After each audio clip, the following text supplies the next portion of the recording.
Welcome back to ECE 320A, another video in Unit 3, and this particular video has for its goals working with voltages and currents, the transformations to go in the Y connection between a line voltage and a phase voltage, and in a delta connection, the transformation on currents to go between a line current and a phase current. In the other cases, we have consistency between line voltage and phase voltage. In the delta connection, those are the same. The line voltage is equal to the phase voltage.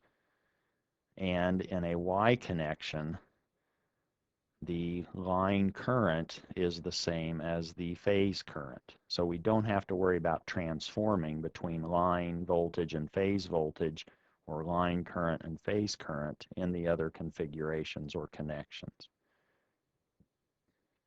Let's start then. Again, we want to go between line voltage and phase voltage, and that means that we're needing to do that for a Y connection. We could do this for sources as well as loads, but the ideas are identical.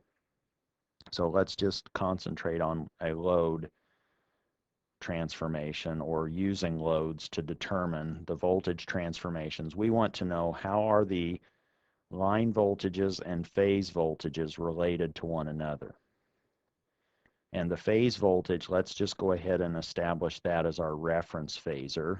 It has an amplitude V sub phi and an angle of 0 degrees, and we want to know how does V sub AB, how is it related to V sub phi and an angle of 0 degrees. I hope from this diagram it's clear that V sub AN, which is right here, is not the same as V sub AB. But in a balanced three-phase system, we can derive a relationship that relates V sub AN to V sub AB. They will be related, the magnitudes will be scaled, and the angles will be rotated in some way. And let's see how that happens. We can do this for both types of sequences, either a positive phase sequence or a negative phase sequence. We won't repeat this for a negative phase sequence. I'll leave that to you. But let's perform this relationship for an ABC sequence. So again, this is in a Y configuration. We're relating phase voltage to line voltage, and we've defined the phase voltage to have a particular amplitude. So each of these phase voltages on the A, B, or C phase would have those same magnitudes, and that's what I have here for V sub AN, V sub BN, V sub CN. Now for an ABC sequence or a positive phase sequence, if this is now our reference phasor, if the A phase is our reference phasor, that's at 0. Now we have an ABC sequence. If we're starting, or if we're standing in these voltage phasors that are separated uniformly throughout this 360 degrees, so they're 120 degrees apart, we then see the A phase first, then the B phase, meaning now the B phase has an angle of minus 120, and then comes the C phase, which is 120 degrees behind the B phase, which is minus 240. But in another way of writing minus 240 in this circle of 360 is to say, oh, that's also plus 120 degrees. Here are now our phase voltages for this Y connected load, and we now want to find how do we describe V sub AB in terms of these phase voltages. I hope you can see that we can relate V sub AN, V sub BN, and V sub AB by simply performing a KVL equation. We could go around this particular direction to write a KVL equation. If that's the case, then our KVL equation will be minus V sub AB. Then we enter into the plus terminal labeling on V sub A n. Then we go into the negative terminal of the B phase voltage, and so now the KVL equation is minus V sub AB plus V sub AN minus V sub BN equaling 0. We're back where we started. We can now solve this and do some algebra and plug in the appropriate values for V sub AN and V sub BN, since we know what those are from this right-hand side, or from the right-hand side of this diagram. Let's now do that. So V sub AB is now V sub AN minus V sub BN. We could just add V sub AB to both sides. V sub AB ends up by itself on one side of the equality, and V sub AN minus V sub BN is by itself on the other side. V sub AN we define to be V sub phi at an angle of 0, and V sub BN had the same magnitude, but it now had a phase of minus 120 degrees.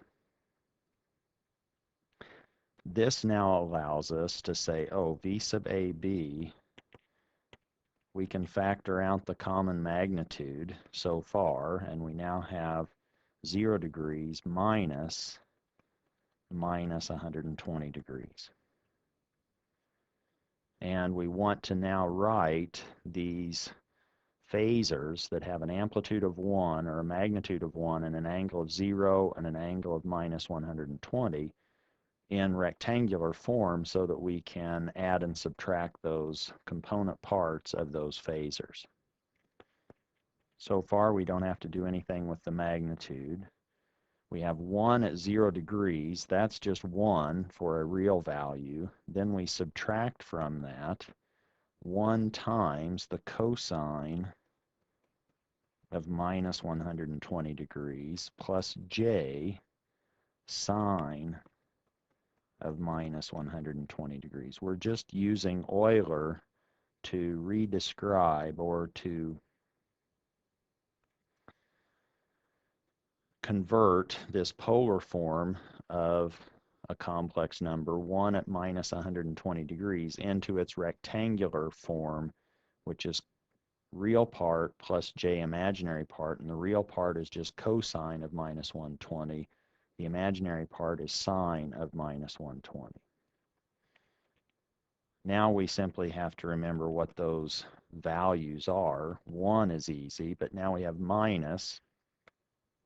We now are going around the unit circle an angle of minus 120. That's now beyond minus 90 as we rotate counterclockwise, and we're actually going to end up then with a real part of that, or the cosine of minus 120 is minus 1/2. Now we take the sine of minus 120. Now we're downstairs in the complex plane, and this is now minus j square root of 3 over 2. That's now numerically what those cosine and sines end up being. Let's distribute that minus sign through that rectangular description of 1 at an angle of minus 120 degrees, and we now have phi sub v, and we have 1 plus 1/2, or we now have 3/2, so V sub AB is now V sub phi, the original magnitude of our phase voltage, times a number, a complex number that has a real part of 3/2, and we have an imaginary part, a minus, so that gives us a plus of j square root of 3 over 2. And we can now convert that back to polar form so that we can see how does V sub phi get scaled in magnitude, and at what angle does it get rotated. The magnitude of that complex number, or the hypotenuse, is now just the real part squared plus the imaginary part squared, and the angle is the inverse tangent of the imaginary part, which is a positive square root of 3 over 2, divided by the real part, which is 3/2.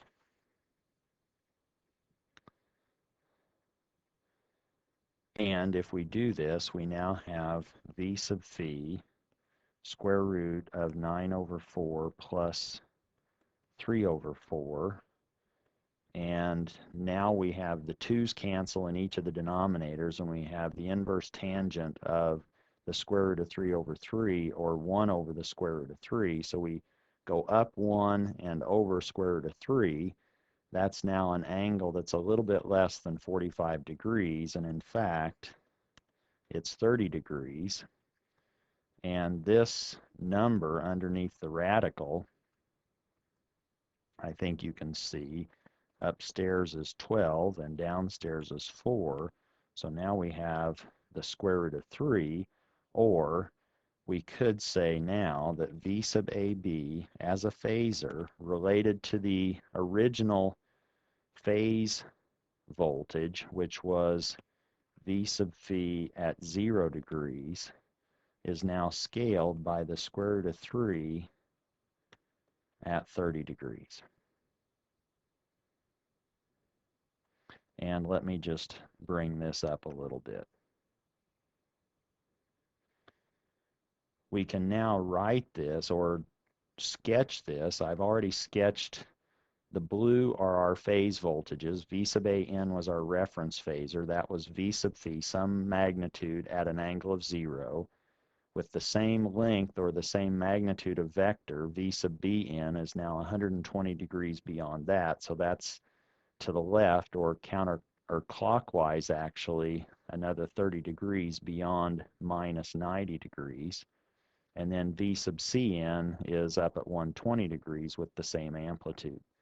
But now what we've learned is that V sub AB is a stretched or increased vector, and it's increased by this square root of 3. So the magnitude of these of this V sub AB, or these line voltages, is now the square root of 3 V sub phi as a phasor. And the angle, we can now just add those two, and that's how we essentially pulled out the 0 to begin with. Now, V sub AB as a phasor is the square root of 3 larger than V sub phi, or the phase voltage, and it's now whatever we started with at an angle on our phase voltage, we would need to add 30 degrees to that if we wanted the line voltage on the A phase from the A phase phase voltage. And this is now the picture, and that's collected in figure 9 of chapter 11. And that's now figure A in that diagram. Hopefully that's clear. So if somebody gives you a balanced set of phase voltages and they're Y connected, and they want to know what's my transmission line or what's my line voltage, magnitude-wise, it's just the square root of 3 bigger than the phase voltage, and angle-wise or phase-wise, you just add 30 degrees to each of those phase voltages to obtain the line voltages. That's what happens when we want to convert voltages when we have a Y connection at the load. And the same relationship holds if we were to look at sources. Let's now look at the other configuration, which is a delta configuration. In this case, the phase voltage is the same as the line voltage, so we don't need to transform voltages. In this configuration, the line current is the same as the phase current, so we don't need to worry about the currents in the Y configuration. But we do want to find this relationship between line currents and phase currents when we have a delta connected load. And this picture is now copied from figure 1113 in chapter 11, and what we now want to do is find the relationship between I sub AA and I sub AB. What's our phase current? Our phase current is I sub AB. Our line current is I sub AA. And the way that we can now relate these or connect these is by looking at KCL at node A. If we now write the KCL equation at A, it's the algebraic collection of these currents. We have I sub AA, that's a phasor going into that node. We also have I sub CA as a current phasor going into that node and leaving or equaling to that. So whatever comes in has to go out. That's KCL. Then what goes out is I sub AB.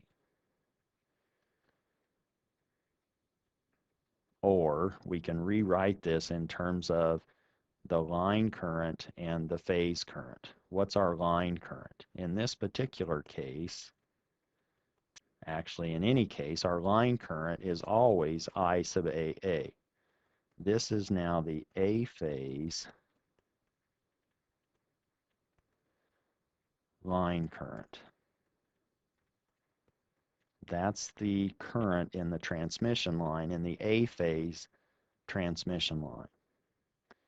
That's now equal to I sub AB minus I sub CA. All I've done is subtract I sub CA from both sides, and this particular current in this delta configuration is our phase current, and it's the A phase.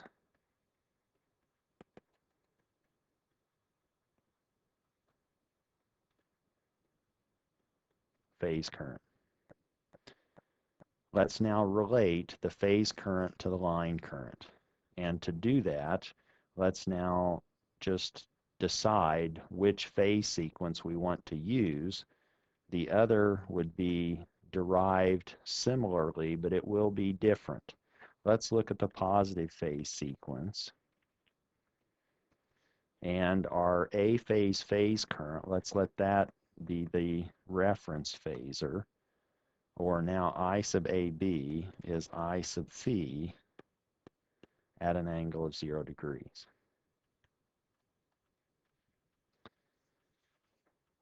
What else do we have? Well, the B phasor, if this is the positive phase sequence, has the same amplitude, and what's its angle? Well, it's 120 degrees behind the A phase, and the C phase current in this delta configuration or delta load has the same amplitude, and it's 120 degrees behind minus 120, or the B phase, or for a minus 240 degrees from the original reference, or I sub AB, which is the same as being I sub phi at 120 degrees. Now let's use these expressions in this equation and try to find I sub AA in terms of I sub phi and the angles. I sub AA, the line current in this delta connected load, is now I sub AB, which is our reference phasor, I sub phi at 0 degrees, minus the C phase current, which is now I sub phi plus 120 degrees. And this, I hope you can now go through and convince yourself. Now we have what? We have 1 minus, factoring out the I sub phi, and now we simply go cosine of 120 degrees plus J sine 120 degrees.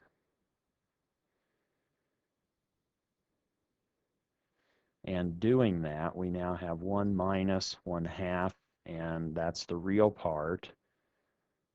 And we have a magnitude now of I'm sorry, we have 1 minus, and the cosine of 120 is minus 1/2. So this is now I sub phi. This is 1 minus 1/2 plus j. This is now positive square root of 3 over 2. Or we now have I sub phi 1.5, or maybe I should write it 3/2 like I did before, minus j square root of 3 over 2. And I think now you can see that that's the same scaling in magnitude sense. If we found the magnitude of that complex number, it's now the square root of 3, and the angle of that is now down square root of 3 over 2 and over 3/2. So now we have a negative 30 degrees that scales our original phase current I sub phi at 0 degrees.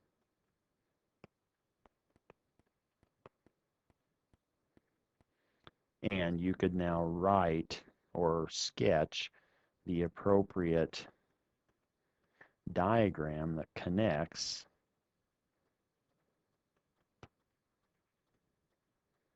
the line current, which now in magnitude terms is bigger by a factor of the square root of 3, and it's now behind 30 degrees, whatever the phase voltage angle began at. And that makes sense from your KCL equation. And that will now be our connections for way of transforming between voltages when we have delta or Y connections, and our currents, how to translate or transform between phase currents and line currents when we have delta connections. And that will be useful when we start trying to go back and forth between phase variables and line variables.